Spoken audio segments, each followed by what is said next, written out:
Merci de votre écoute. Nous sommes ensemble jusqu'à 16h30. Le jour de Noël est passé pour les chrétiens du monde entier. Un nouveau Noël placé cette année sous le signe de la Covid-19 pour la deuxième année consécutive. Les festivités de fin d'année ont été entravées par la pandémie, mais n'ont pas empêché les cérémonies d'avoir lieu donc un petit peu partout dans le monde. Et c'est l'occasion ce matin de faire le bilan plus globalement de la situation des chrétiens d'Europe et d'Orient après des années de persécution pour certains. Pour en parler, nous sommes en ligne en direct avec Alexandre Delval, géopolitologue, chroniqueur, chercheur associé au CPFA et au Centre français de recherche sur le renseignement. Alexandre Delval, bonjour. Bonjour. Merci beaucoup d'être avec nous. Vous publiez dernièrement La mondialisation dangereuse aux éditions de l'Artilleur. Alors on a beaucoup parlé de Noël, on a beaucoup moins parlé des difficultés que connaissent certaines communautés chrétiennes, notamment au Moyen-Orient. Est-ce qu'il y a des pays en particulier dans cette région du monde où en cette fin d'année 2021, il a été difficile de célébrer la fête de la Nativité ? Oui, en général, d'une manière absolue, il est presque impossible de fêter la fête de la Nativité dans des endroits mixtes où les chrétiens n'ont pas des quartiers un peu homogènes. Et heureusement, il y a beaucoup d'endroits en Égypte, en Irak, pour ce qui reste des chrétiens d'Irak, en Syrie, au Liban surtout, où il y a une tradition de convivialité dans certains endroits, et là où les chrétiens tiennent des quartiers, c'est beaucoup plus facile. Mais ce qui est difficile, c'est lorsque des chrétiens sont éparpillés dans des endroits majoritairement musulmans, avec la montée de l'islamisme depuis un certain nombre d'années, c'est de plus en plus difficile et risqué de montrer des signes extérieurs de chrétienté. Et donc, cela implique malheureusement beaucoup de persécutions, d'agressions. Au moment où je parle, par exemple, en Égypte, oui, justement, l'actualité chez les Coptes, oui. Pour l'instant, aujourd'hui où je parle, pendant Noël, il y a eu des enlèvements de femmes capturées dans leur famille chrétienne, converties de force à l'islam et exhibées comme des trophées. Voilà l'actualité des chrétiens d'Égypte, par exemple. Oui, justement, dont on ne parle jamais en Europe. Vous avez réagi, Alexandre Delval, à l'enlèvement de cette femme copte égyptienne, donc une chrétienne enlevée par des islamistes il y a quelques semaines. Tous les 2 jours, une chrétienne serait enlevée pour être réduite en esclavage. C'est ce qu'indique le cofondateur de l'association d'entraide aux minorités d'Orient. C'est réellement le cas. Tous les 2 jours, une chrétienne est enlevée en Égypte ? Alors, moi, j'ai pas les statistiques, vous savez, les chiffres, c'est comme pour l'histoire de Covid ou de l'immigration ou de plein de sujets. C'est compliqué, les chiffres, et c'est toujours manipulé. Mais ce qui est certain, moi, je travaille avec des organisations coptes qui sont autorisées comme lobby officiel au Parlement européen, et donc des gens tout à fait raisonnables, et c'est effrayant. Quand vous les écoutez, vous pleurez. Une fois, j'ai présenté une travailleuse humanitaire à cette association, et elle était bouleversée. Le témoignage des chrétiens du Pakistan, c'est pareil. Quand vous parlez à des chrétiens du Pakistan, d'Égypte, d'Irak, leur quotidien est horrible. Ils ont des enlèvements, et effectivement, les enlèvements de femmes chrétiennes, c'est très courant, notamment en Égypte, mais aussi ailleurs, et en général, elles sont violées, et la loi islamique permet d'épouser la fille violée lorsqu'elle n'était pas mariée.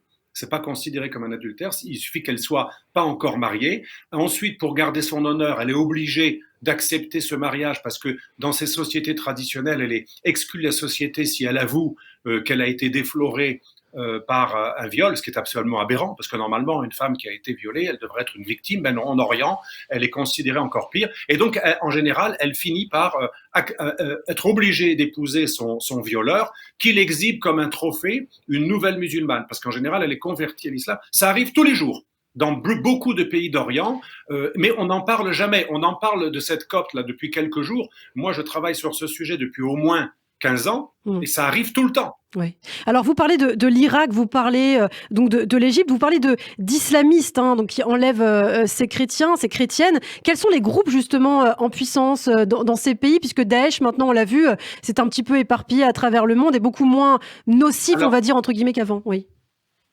La mauvaise nouvelle, c'est que ce ne sont pas que les islamistes. J'en parle d'ailleurs dans ce livre que vous montrez très gentiment. Il y a un chapitre entier là-dessus. Ce ne sont pas que les islamistes. Il y a 2 grandes voies de persécution des chrétiens. Il y a l'islamisme radical, c'est le plus visible, c'est le plus spectaculaire et souvent le plus meurtrier. Mais il y a aussi la persécution des chrétiens quotidienne, j'allais dire presque sociétale, la routine. En Turquie, par exemple, les chrétiens araméens qui parlent une langue très proche de l'hébreu, comme vous le savez, puisque c'est aussi une langue sacrée juive, dans la religion juive, l'araméen, eh bien, ces chrétiens d'Orient qui parlent araméen en Turquie régulièrement subissent des rapts, des vols de propriété, et à chaque fois, ça se termine par des négociations où la victime n'ose pas porter plainte parce que sinon elle va être tuée si elle envoie quelqu'un en prison, etc. Et en Égypte, c'est pareil, c'est souvent des négociations plutôt que des tribunaux officiels. Et je le répète, c'est le quotidien de nombreux chrétiens. Et parfois, c'est pas des islamistes qui les enlèvent ou qui prennent leur territoire ou qui confisquent une maison ou un monastère. Il y a beaucoup d'organisations qui s'occupent des vols aussi et des rapts et des butins. Ce sont parfois des braves paysans qui veulent le territoire du voisin et qui l'utilisent, qui utilisent un argument islamique, mais en fait qui savent très bien que c'est de la prédation pure et simple. C'est comme pendant la collaboration, il y a des gens qui cafetaient leurs voisins par antisémitisme, d'autres par avidité parce qu'ils voulaient prendre les biens de leurs voisins. C'était l'horreur qui arrive quand il y a un système totalement injuste et inégalitaire. Et ça, cette persécution quotidienne qu'on observe en Turquie, en Irak, au Pakistan, regardez l'affaire Asia Bibi. C'est pas des groupes de Daesh ou d'Al-Qaïda qui avaient été à l'origine de l'affaire de plein de Asia Bibi, parce qu'il y en a plein des Asia Bibi. C'était des braves travailleurs. Asia Bibi, pour rappeler, des ramasseurs de légumes de base. Ouais. Asia Bibi, pour rappel, cette jeune femme qui avait été condamnée par le peuple justement pour avoir fait quelque chose considéré comme illégal, immoral. Oui.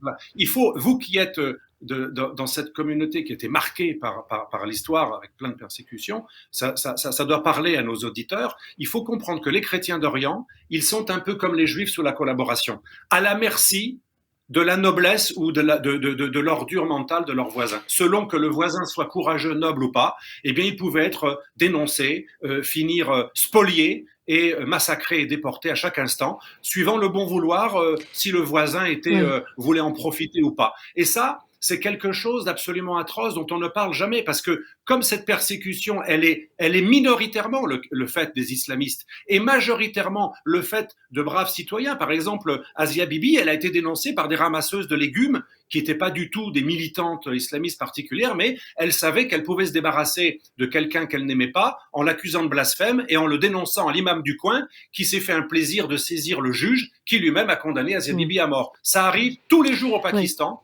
Ça arrive tous les jours en Égypte quand les femmes sont violées, kidnappées ou des terrains confisqués ou des gens tués. En général, on ne passe même pas par les tribunaux civils, on passe par des négociations tribales d'arbitrage ou de peur d'être tué si on envoie le bourreau en prison. Les chrétiens eux-mêmes acceptent des arbitrages totalement iniques qui en fait exemptent leurs bourreaux. Et ça, c'est le quotidien dans pratiquement tous les pays musulmans. Et j'ajouterais que même l'Afrique du Nord, qui nous donne des leçons de morale tout le temps. Le Maroc, l'Algérie, souvent, demandent plus de mosquées en Europe, etc. Il faut savoir que même les pays soi-disant tolérants, comme les pays d'Afrique du Nord, qui sont pas trop dirigés par des islamistes, eh bien, les chrétiens n'ont même pas le droit d'existence. On ne peut être chrétien au Maghreb que si on est un étranger. Mais si on est marocain ou algérien, on n'a même pas le droit de choisir la religion chrétienne. Et les chrétiens sont persécutés, pas uniquement au Proche-Orient, mais également au Maghreb. Les mêmes pays qui demandent la liberté religieuse pour les musulmans en Europe, interdisent leurs propres citoyens de choisir leur culte. Et il faut savoir que les pasteurs protestants et les convertis sont persécutés dans tous les pays musulmans, sans aucune exception à part l'Albanie. Alors c'est intéressant, vous parliez à l'instant de la Turquie, justement, défendre une civilisation européenne, toute l'Europe, parce que quand on attaque des chrétiens d'Orient, on attaque aussi les fondements de la civilisation européenne. C'est ce que déclarait récemment Valérie Pécresse, candidate LR à la présidentielle en visite en Arménie, un pays présenté comme un berceau civilisationnel chrétien. Justement, la situation, par exemple, des Arméniens est très intéressante au regard de ce que vous dites par rapport aussi à l'Azerbaïdjan. L'Azerbaïdjan qui a créé un musée où on met en scène l'humiliation des Arméniens pendant la guerre sur le Haut-Karabakh. Oui, et c'est tout à fait triste ce que vous déplorez et constatez. Il faut savoir que l'Arménie, ce petit pays martyr qui a eu le premier génocide, comme vous le savez, qui avait inspiré Hitler. Hitler disait souvent qui se souvient du génocide des Arméniens. Il faut savoir qu'en plus, ce pays est sous embargo depuis des années, pris en sandwich entre la Turquie et l'Azerbaïdjan, étouffé économiquement, et en fait, il est en train de mourir à petit feu, ce pays. Et donc, l'indifférence de la communauté internationale, et notamment des pays de l'OTAN, qui sont toujours empressés à sanctionner la Russie, mais pas trop la Turquie, qui ne fait pas mieux que la Russie. Vous conviendrez avec moi que la Turquie ne se comporte pas beaucoup mieux que la Russie depuis un certain nombre d'années, et même encore plus menaçante directement pour les pays méditerranéens de l'Union européenne, et pourtant, il n'y a pas de sanctions internationales, parce que l'OTAN l'OTAN privilégie ceux qui sont membres de son organisation, et la Turquie étant membre de l'OTAN, et on n'a pas réussi ni à l'exclure ni à la pousser elle-même à quitter l'OTAN, la Turquie reste une épine dans le flanc des Occidentaux et un véritable casse-tête stratégique. Et donc, on a à l'intérieur de la plus grande alliance militaire mondiale un pays qui est un ennemi civilisationnel des chrétiens, des judéo-chrétiens, et de tout ce que représente l'Occident. Et ce pays est en train de martyriser l'Arménie, qui n'a pas fini de souffrir. Après ce génocide de 1915, l'Arménie a toujours continué à souffrir, elle a toujours été menacée par son environnement. Et pour conclure, il faut savoir que Erdogan, il n'est pas que islamiste, il est allié à l'extrême droite panturquiste du MHP, c'est les Glougris, au Parlement turc. Et le projet des panturquistes, comme les pangermanistes qui avaient voulu faire la solution finale des Juifs, l'idée des panturquistes, c'est la solution finale des Arméniens, puisque l'Arménie, comme le Kurdistan, c'est un abcès de fixation, c'est une discontinuité. Et si les Arméniens étaient supprimés, il y aurait une continuité entre la Turquie et les pays turcophones de l'autre côté du Caucase et de la mer Caspienne. Et ça, c'est le véritable projet des Turcs et des Azéris. C'est un jour qu'il n'y ait plus d'Arménie. Alors vous parlez des Lougris, c'est intéressant justement, ce groupe panaturc qui agit notamment en Europe et en France, on l'a vu, au-delà du continent asiatique, au-delà du continent africain. Aujourd'hui, certains dénoncent l'inertie des chrétiens d'Europe face à la menace de leur disparition. Récemment, dans le Figaro, Jean-François Colossimo, directeur des éditions du CERF, théologien que vous connaissez certainement très bien aussi, dénonçait la volonté extérieure, je cite, de rayer de la carte de France les paysages physiques façonnés ensemble par l'État et par l'Église. Pour lui, ce sont nos paysages mentaux que nous éradiquons. Est-ce que vous êtes en accord avec ces propos? Et on va terminer là-dessus. Oui, je suis d'autant plus en accord qu'il n'a pas toujours pensé ça, donc je suis content qu'aujourd'hui ils sont dans des meilleures dispositions. Il m'avait reproché d'écrire Pourquoi on tue les chrétiens d'Orient en 2012, donc je suis ravi qu'il y ait des gens qui prennent conscience de certaines choses, mais ça c'est un constat que nous on émet depuis les années 90, c'est quelque chose qui a toujours existé, qui n'est pas nouveau, mais il y a un peu plus de prise de conscience depuis un certain nombre d'années, mais il serait temps. Les chrétiens d'Orient subissent une nouvelle vague de persécution massive, en gros,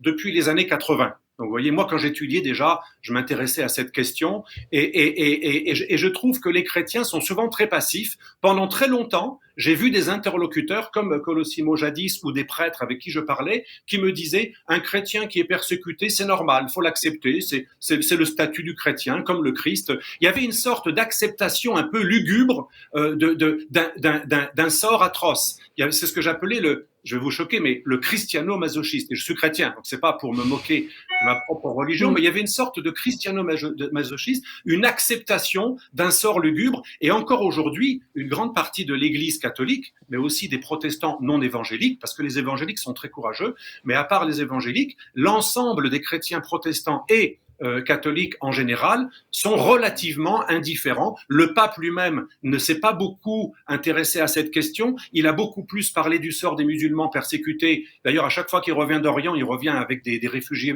musulmans et rarement avec des chrétiens martyrisés. Et donc, il y a une sorte de côté un peu lugubre du chrétien qui est redevenu après une période d'intolérance, qui est revenu à l'excès inverse, comme les premiers chrétiens qui étaient en quelque sorte des martyrs volontaires. Et il est temps que les chrétiens se rendent compte que le sacrifice, le martyre du Christ, c'est quelque chose qui est lié à un être hors du commun. Mais le commun des mortels n'a jamais été appelé par le Christ à accepter son sort et à être heureux d'être martyrisé. Ce que je dis paraît évident, mais malheureusement, dans l'Église catholique, je le répète, il y a depuis Vatican II, depuis donc les années 60, au nom de la reconnaissance des fautes passées, on est tombé d'un excès d'un catholicisme qui était parfois intolérant à un autre excès qui est un catholicisme qui pense que si on parle mal des pays qui persécutent les chrétiens, eh bien ça va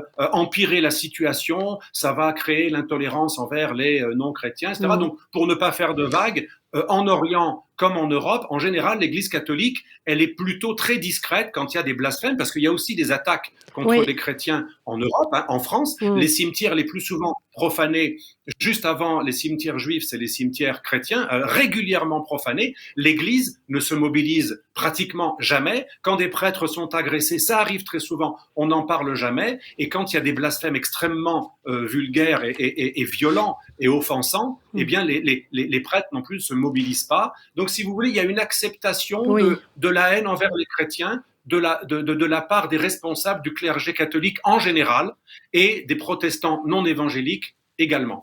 Merci beaucoup pour toutes ces précisions, Alexandre Delval, géopolitologue, chroniqueur. Vous publiez dernièrement La mondialisation dangereuse aux éditions de L'Artilleur. Merci beaucoup et à très bientôt sur Radio J.